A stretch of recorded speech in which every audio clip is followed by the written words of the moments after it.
Another story I heard about myself. This one happened in high school. We had this teacher in high school whose kid went to our high school. His name was Mr. McNamara, and his son Jake McNamara went to our high school. He was a sophomore when I was a senior, so he was 2 years behind me. And Mr. McNamara was an asshole. And one weekend, he and his wife decided to leave town, which you should never do if you're an asshole. And Jake McNamara decided to throw a party at the teacher's house. Hooray! And everyone around town heard about it, and we all got up individually and thought, okay, let's go over there and destroy the place. I walked into this party, everyone I had ever met was there, and everyone was drinking like it was the end of the world. People were drinking like it was the Civil War and a doctor was coming to saw our legs off. It was totally unsupervised. We were like dogs without horses. We were running wild. I walked down to the basement. They had a pool table in the basement. One dude took a running start and threw his body onto the pool table and broke it in half.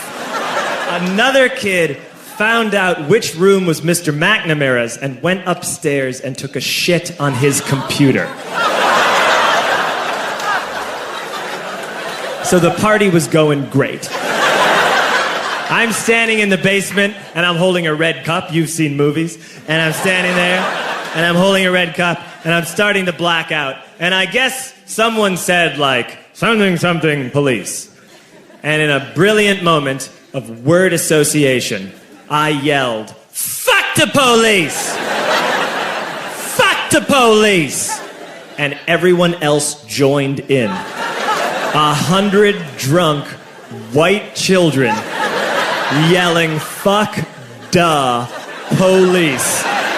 With the confidence of guys who have like already been to jail and aren't afraid of it anymore. You know, that like, I serve my nickel, you come and take me confidence. But white children. The reason someone had said something, something, police was because the police were there. So a Chicago police officer walked down the stairs and got to the bottom in the basement and looked out over a sea of drunk toddlers yelling, fuck the police, in his face. And he was almost impressed. He's like, wow. And then he leaned into his walkie-talkie and went, get the paddy wagon. And my friend John, who is now a father, this man now has a baby, he grabbed a 40, smashed it on the ground, and yelled, scatter!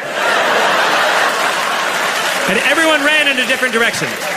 We all ran in different directions. It was like that scene in Ratatouille when the humans come in the kitchen and all the rats go in different ways. We all ran in different directions. I ran into the laundry room and I jumped up on the washing machine and I crawled out through a window into the backyard, and now I'm running through the backyard and there was this big chain link fence and I thought, I've never climbed a fence that high before. And then I woke up at home.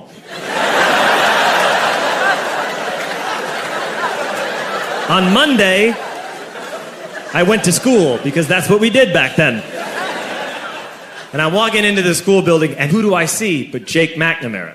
And he says to me, hey, were you at my party on Saturday? And I said, no. You know, like a liar.